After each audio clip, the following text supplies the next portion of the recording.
जियो।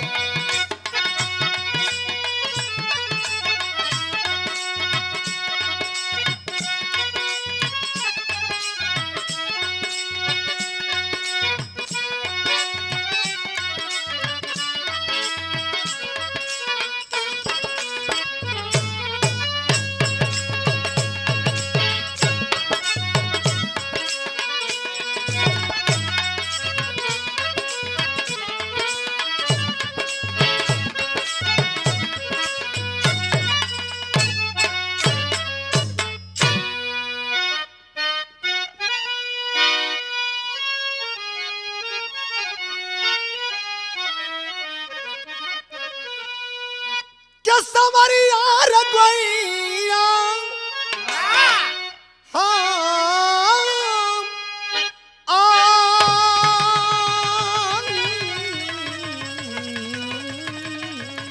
हो राम।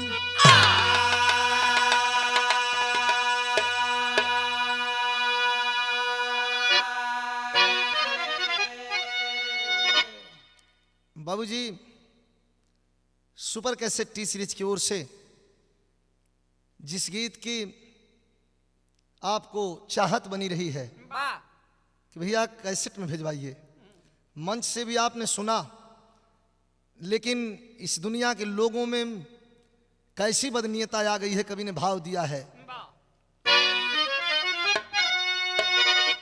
यही धन लेकर धर्म डूब जाता, यही धन मुहब्बत पे खंजर चलाए, यही धन धरोहर समझ कर के दुनिया मनुजता की देवी को सूली चढ़ाए। खुदा की खुदाई को क्यों छीनते हो, अहम की बहम तुम मिटा करके देखो, सदा घर उजारे वो नफरत में जालिम, जरा घर किसी का बसा करके देखो।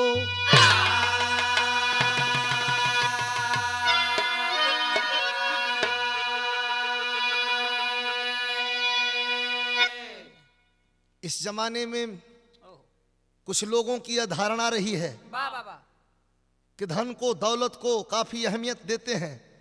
आदमी के जिंदगी में पैसे की जरूरत है, पैसा बहुत कुछ है, ठेठ भोजपुरी में हम समझा दें, पैसा बहुत कुछ है, लेकिन ऐ मेरे वतन के लोगों, पैसा सब कुछ ना है। कवि ने भाव दिया है, किसी आशिक ने कहा था, क्या कहा था? मेरे महबूब, मेरे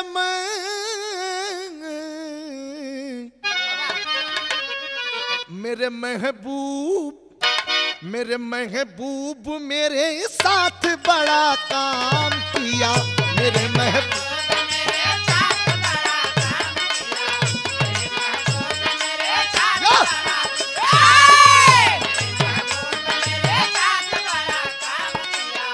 मेरे महबूब मेरे साथ बड़ा काम किया,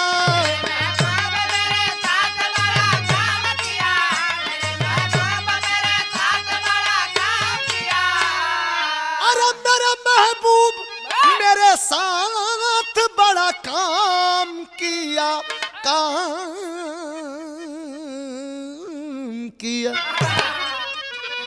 प्यार मांगा था हमने, धन नहीं मांगा था, दौलत नहीं मांगा था, क्या मांगा था?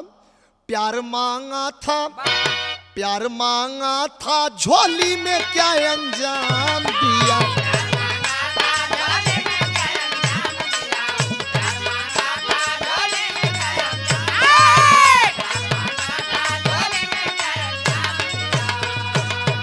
कवि ने भाव लिया है, आज समाज में सबसे बड़ी यार दुख कौने बात का बा, काहे तू सुखी हुआ, यही से हम बहुत दुखी हैं। काहे तू कुर्ता बहुत बढ़िया पहिरला है कि हम सिया न पाई बाकी फाड़ दे। यह समाज के दुख बा। यही से हम कहिला कि द्वेष की चोट, द्वेष, अहंकार, जलन, ईर्ष्या, द्वेष की चोट, द्वेष की चोट से जिगर का शीशा टूट गया।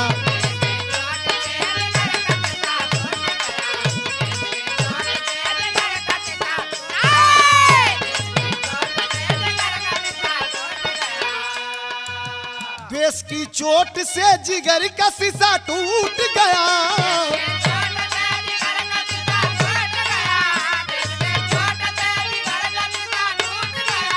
अरे द्वेष की चोट से जिगर का शीशा टूट गया, टूट गया। बचा था जो कुछ, बचा था जो कुछ, बचा था जो कुछ तेरे जहां में लूट गया।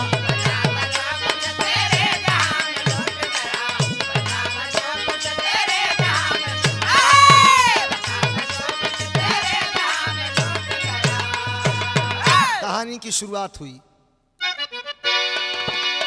किसी की खुशहाली किसी के जिगरी चोट करे, स्वार्थ की भावना मानवता पर विस्फोट भरे।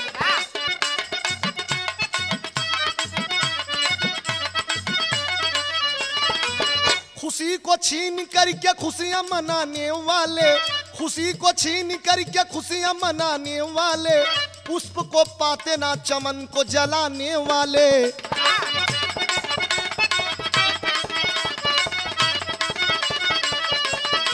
कहानी कहाँ का बाब? बिहार प्रांत छपरा के पूर्वी तराई में समस्या एक अजीब आ गई दो भाई में।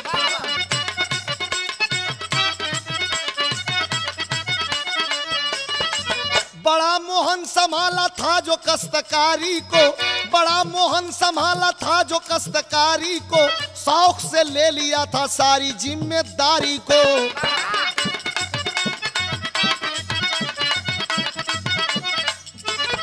लेकिन दुख का हो, एक भाई का नाम मोहन, दूसरे भाई का नाम सोहन।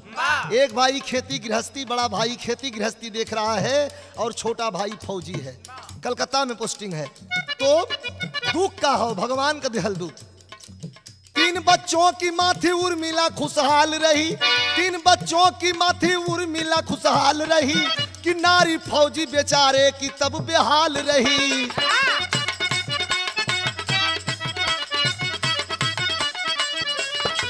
गोद सुनी,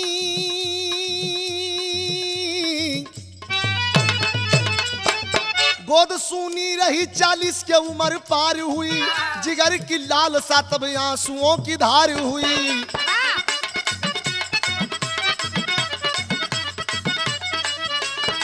बड़ा प्यार बा दोनों भाई में, समय बीतत गई लेकिन 40 वर्ष की अवस्था हो गई है फौजी भाई की। अब तक गोद में को बेटा बेटी नहीं होन, कोई संतान नहीं होन। एक दुख बराबर बनल बाई, कुदरत का दुख बा। आज भाई छोटा भाई फौजी छुट्टी ले करके और घर पे आया है। जब 2 महीने की छुट्टी लेकर के घर पे आया तो रात के जब दुल्हन से भेंट भइल खटिया पर चारपाई पर, तब पति का पैर दबा रहे फौजी सैया का, और गीता दुल्हन रो रहे, आंसू आंखों में दे करके सवाल कर दिया फौजी, खबरदार क्यों रो रही हो? क्यों कुछ कहलस का? रो रही है, कह रही है, क्या कह रही है? यह कहता कि माहूर लियाई देता हमरा के खियाई देता,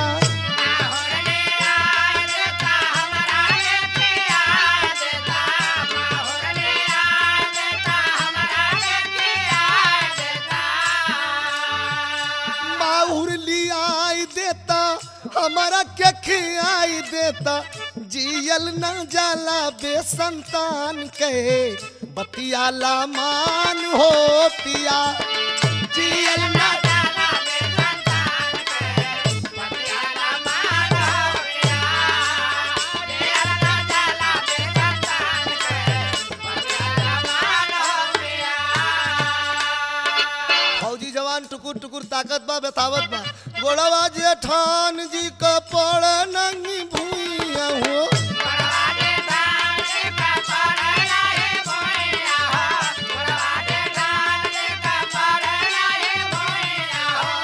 हमारे खातिर मुंह लिहलन अखिया गोसैया हो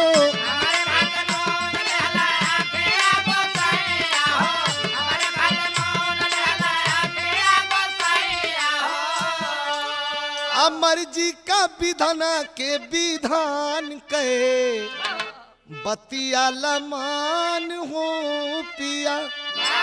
फौजी जवान जब सुना तो एक बार जोर से हंसा और दुल्हन से कह रहा है कि अरे पागल, ये मालिक का दुख दे हल, मालिक का बगिया है, इनमें जवन मन करी तवन फूल खिली, जवन मन करी तवन ना खिली। हमारे उस्ताद वाली तर्ज लग गई, बड़ा लचका के गावत रहलन मास्टर।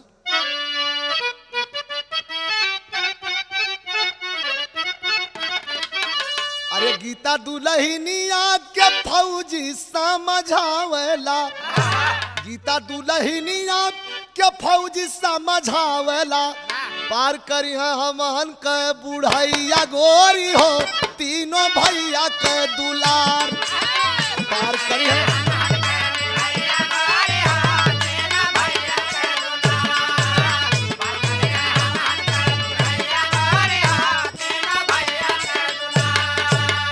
डांटे लगल, अरे पगली हमहन का बुढ़ाई तो भैया का लड़का नहीं पार करी हन। ये सब बात नहीं सोचे के, मालिक का मर्जी जवन उनके मंजूर होई तवन होई, लेकिन सत्य आदमी या सत्य पुकार के भगवानो सुनलन। वही 2 महीना के इले में का भयल कि सुनत रहल बतिया विधाता खुश भइल, सुनत रहल बतिया विधाता खुश भइल, आया मावा के डरिया पा बौरवा लागी गइल।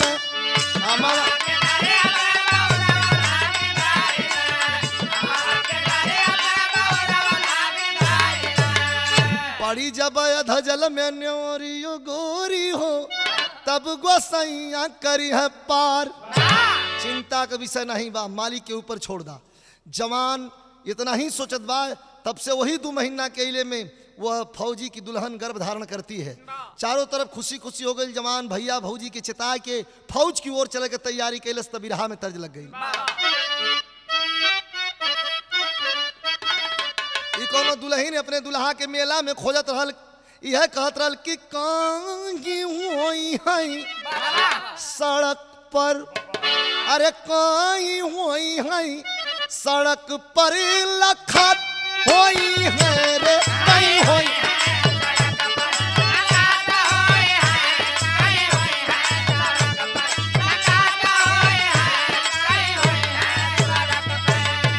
अरे कई होई है सड़क पर लखत होई, गले डाली के रुमलिया, गले डाली के रुमलिया हंसत होई है रे गले डाली।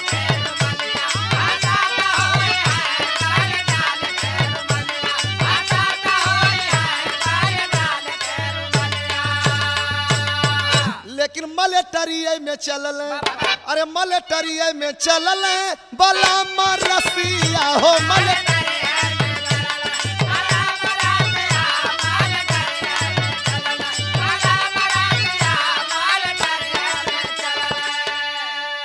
अरे विधि के भरोसे बनैया बुझाई,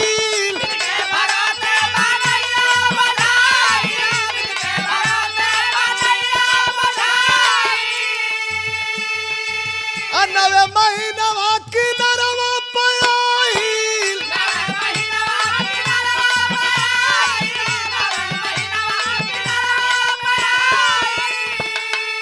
अरे आज मनवा में बाजे, अरे आज मनवा में बाजे हाय मधुरा बसिया रे मलेटरिया में चलल बल।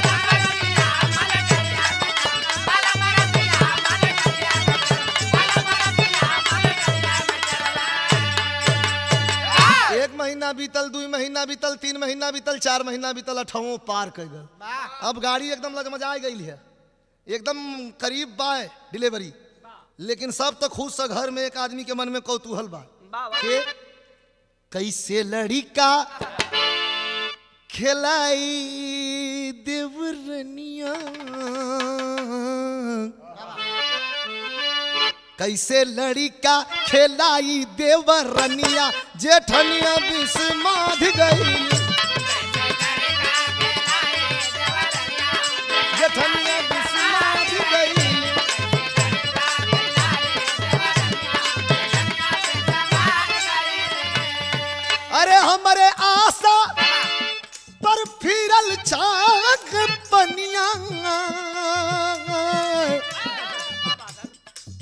ओके कुछ नीक लगत बा, उछल दलस अपन मोटरी उठौलस। ए भाई बता दे एक बात, जवन मेहरारू मर्द का कमजोर नस धैलस वो मर्द का खैरियत नहीं भाई। चल दलस इहो पीछे पीछे कहला कहाँ रे, कहाँ हम जाते, हम ना रहब, हम ना कहाँ जाते, हम जाते हैं 2-4 दिन में। यहाँ तक बात बतियावे क्यों उर्मिला जठान नहीं हरवा में आईली,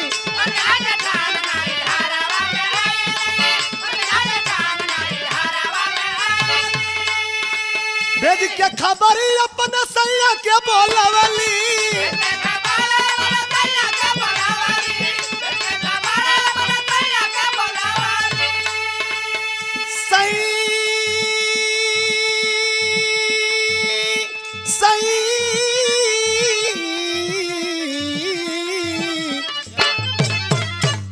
सैया रे सैया रे सैया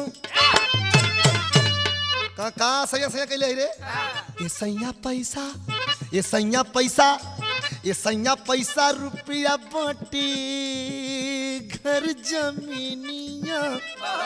बौराल हुआ का 40 बरस के उम्र बीत गई, गोल मार दलस, कुल हमारा हिस्सा में पड़ के रहा बटा जाई।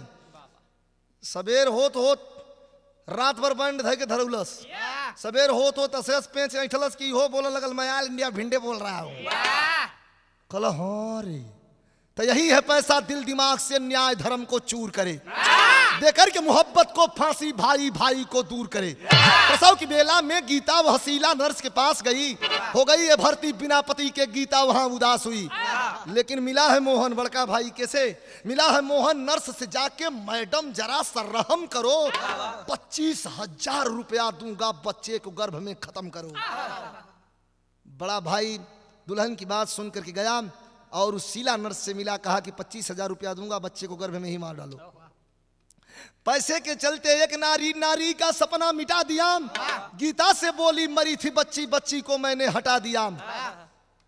डिलीवरी के पूर्व कुछ मिनट पहले बेहोशी का इंजेक्शन देती है, जो वहीं अर्ध चेतना में है वो गीता, तब तक प्रसव हुआ, स्वस्थ बच्चा पैदा हुआ, वह भी बेटा। देखलस आँख खोल के, और जब मूर्छा टूटल है इंजेक्शन का, अपन बेटा मांगत बा, तो कलस की तो बेटी भइल ओके अमन फेंकवा देली, कलेजे पर पहाड़ टूट गया, रो रही है बिलक बिलक करके। बाबूजी चरण पकड़ करके उस नर्स की क्या कह रही है,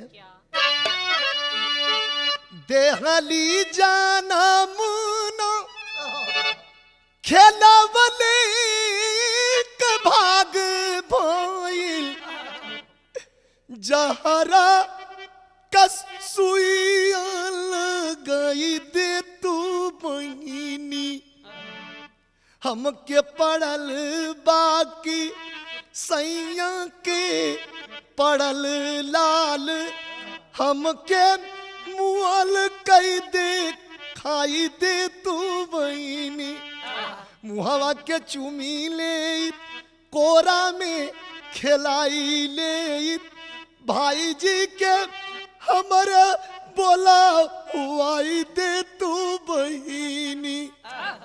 हमारे जेठ जी के बोलवा दा, कवि जी ने भाव लिया है, टेरी का भाव बा मास्टर,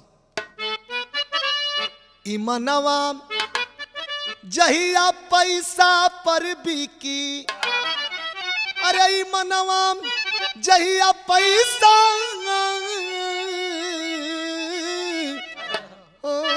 इमनवा जहिया पैसा पर बिकी, धर्म इंसाफ ओढ़ के सुती जाई का फनावा, अरे का फनावा। रोकर मोहन कहन लगा गीता से, मन में करो सबर, यो मालिक को मंजूर नहीं था, जल्द चलो अब अपने घर। झूठे रोवत है, अब का करबू। अर्ध चेतना में देखी थी गीता, बच्चा खोल नजर, फोन पर होती निस्साजन से नयन आंस बहे झरझर। बहरवा निकल के आइल, स्टूडियो पर से टेलीफोन लगा दलस, मिलिट्री का जवान मेस में खाना खाने के लिए बैठा था। बैरिकपुर कलकत्ता में एक जवान दौड़ करके कहा कि अरे जवान तेरा टेलीफोन है, दौड़े दौड़े टेलीफोन उठाया, हेलो गीता, कौनो सुबह समाचार बतिया, रो रही है, कह रही है क्या, कह कि का हम बताई सैया, का हम सुनाई हो, का हम बताई सैया, का हम सुनाई हो, हउए या शुभ समाचार हो।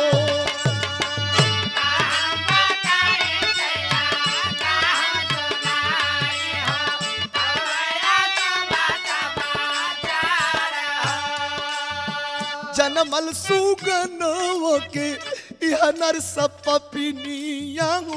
जनमल सुगनवा के यह नर सपपिनिया हो।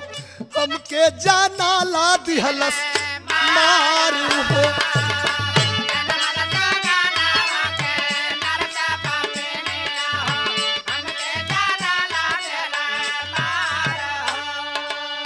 जनमल का रहल हमारे हमके देखौले नहीं। अब भैया तोहार कोनो जुगती लगौले नहीं। जबले नयावत बाटा तबले जियत बानी। जबले नयावत बाटा तबले जियत बानी। देव परानवनी सार हो।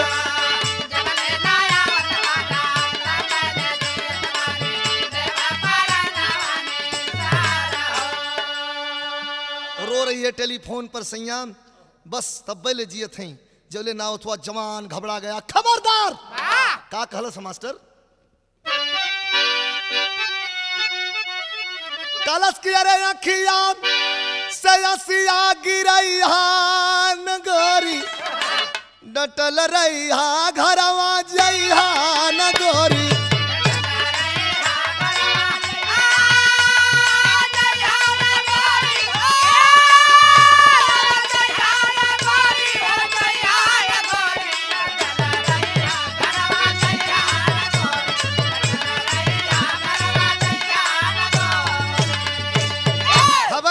मत जाया किस्मत का कागज केहू कैसे फाड़ी। अकस लहलस वरदी पकड़ लहल गाड़ी।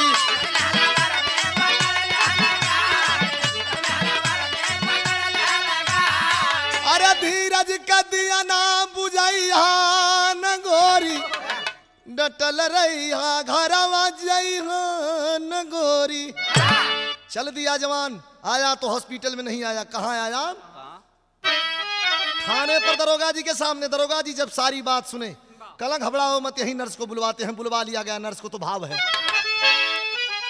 अरे मिला दरोगा से नाहर तत्काल दाल में काला बा।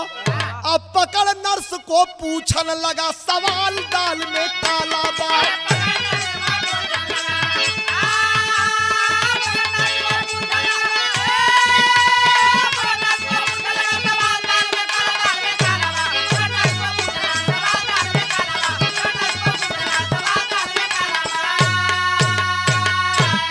पूछ रहा है, एक बात बता दो हमें, क्या मराया जिंदा बच्चा था? वो बच्चा मात्र हमारा था और उसको तुमने फेंक दिया। ये क्या अधिकार तुम्हारा था? बच्चा मरा था या जिंदा था? बेटा था या बिटिया थी? मेरा था। उसको तुमने फेंक दिया। क्या तुम्हारा हक है फेंकने का? कैसन साहब की सोचली कि ना कोई हो तब तो कैले सका। क्या उछल नर्स को मारा बूट संभाल दाल में काला बा। अब बता दे सारी लेहल बेल्ट निकाल दाल में काला बा। एक बूट के बाद जब एक ठे मिलिट्री का बेल्ट लगल पीठी पर तो दोनों हाथ ऊपर उठा खड़ी हो गई, रोवे लगल। कह साहब अब मरिया मत बतावत है। का बतावत बा? हाय राम के भय के आगे मौत, भय के आगे मौत भी हिलैल दुनिया में बाबू। छोटे छोटे पपियन का कवन रे ठिकानी। आ टूटी गईल नरसा कुलबा तावई जहरवा भैया। पैसा पर बेच दहलिया पन होई मंगने। पैसा पर? हाँ, तोहरे बड़का भैया हमके दहले रुपया बाबू। गर्भा में मारे खातिर बबुआ हो न दंगने। भैया का नाम सुन करके धड़ाम दे जवान गिर गया। कहा खबरदार मैं नहीं मानूंगा। कहला कहाँ फेंकली? कलश की जनमल सुगानावा के झोरावा में रखली बाबू, अझड़िया में रोखी अली जहवा हो बिरांगनी। स्वस्थ बच्चा था, बेटा रहल सरकार। एक ठे झोरा बोरवा वाला झोरा में रख के और रुई रख के उसमें कायदे से रख के एक ठे झाड़ी में रखी। कल हम के लिए चल तब पुलिस फोर्स साथे चलली नरसऊ पपिनिया भैया, अझड़िया के मोर जब अइलन दुख मांगने। जब झोले की ओर आते हैं, झाड़ी की ओर देखते हैं, एक दृश्य देखा में कलेजा लोगन का कांप गल। का रहल कि चार कुत्ता झोला वही के अरिया अरिया गुरजत रहलन। चार कुत्ता झोला के आरी आरी गिरत हूं, देख के कलेजावा पर टूटल आसमान। लेकिन मतारी का ममता ममता होले, छोड़ा के लोगन से भाग करके झाड़ी की ओर अइलिन है। तो झोलावा के पास अइली लड़का के मतरिया बाबू, तो झोलावा में जियत रहल बबुआ हो न दानी। 26 घंटे के बाद आज भी धरती पर धर्म हो, मालिक का पहरा न हो तो ऐसा नहीं हो पावत। याद होगा आपको गुजरात के भूकंप में 26 दिन के बाद मलबे से निकाली गई लाश में से एक बच्चा मिला जो मां के छाती पर सो करके और स्तनपान कर रहा था, चूंकि शरीर सड़ चुकी थी। भगवान कमन हार देले रहलन। मिलिट्री के जवान के माथे पर पसीना होगल। कलस्तनी भैया के बुलावा, भौजी के बुलावा, सबके बुला के सवाल कर रहा है कि एक राम थे भाई भरत के खातिर राजपाट सब त्याग दिए, एक भाई होकर के तू नफरत की गोली दाग दिए। अरे भाभी बोलो क्या पाई तू खुशी छून छीन कर गीता की, लक्ष्मण की बगिया हंसे नहीं क्या यही धर्म था सीता की। लेकिन एक बात याद रहे, यदि मर जाऊं मैं सीमा पर, यदि मर जाऊं मैं सीमा पर 10 लाख रुपया ले लेना, नारी के साथ इस बच्चे को ला करके हलाहल दे देना। अब मैं जाता हूं सब ले लो। अब घरे न रह तोरे धन पर न रह, तोरे दौलत पर न रह, तोरे से हिस्सेदारी न बटी, कुल ले ला। अब मैं जाता हूं सब ले लो, ना 1 इंच भर मैं लूंगा, मैं जहां रहूंगा सर्विस का आधा पैसा भेजवा दूंगा। यह खून है, ब्लड ब्लडे होला। अपने दुल्हन को लिवा करके चलने लगा। दरोगा जी बुलावत फोन क्या हो, मेरी गाड़ी में बैठो, छोड़ देते हैं बस स्टैंड तक। जवान का ऐसा कत्तई नहीं होगा सर। अरे जौने गाड़ी में भैया के हथकड़ी लगा के ले जी बाप, वही गाड़ी में मेहरारू लिया के जाई हम। ऐसा न हो तो लिया के जा, हम चल जा। जब वहीं चला है तब से एक आवाज आती है जो कलेजा चीर देती है। कौन सी आवाज है?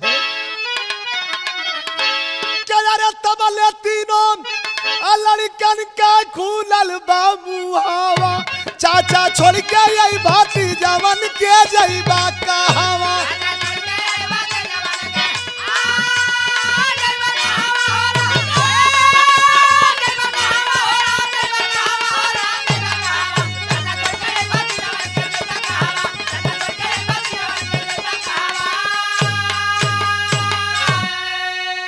भैया का तीनों लड़का रोवे लगलन कि ए चचा गलती बाबू कैलन चचा, हमहन के कौने बात का सजा। एक बात बतावा कि बाबूजी के जलिया न पुलिस लेके जाई, हमहन के पढ़ाई और लिखाई के खियाई। सुन के सोहन रुक गई न जहवा का तहवा। दुल्हन से कहलन कि गोदी में जो ले ले हुई है तुम्हार बेटा नहीं हो, वो तुम्हार बेटा हुवन। 20 बीघे जमीन में से 5-5 बीघे का बंटवारा करवा जाओ। फौजी जवान 12 फौजी 5-5 बीघे का बंटवारा करवाया। 5-5 बीघा तीनों लड़कन के भैया के लड़का के, और 1-5 बीघा अपने एक लड़का के। अलगुआ जरूर भयल लेकिन खून तो खून है भैया। बिरहा का आखिरी लाइन बात क्या, गुरु बिहारी गुरु गणेश जी डूब गए हैं गम से, स्वर्ग चंद्रिका कभी कहे आंसू बहे कलम से। ईमानवा जही पैसा पर बिकी तभी जाई प्यारा लाल दुनिया।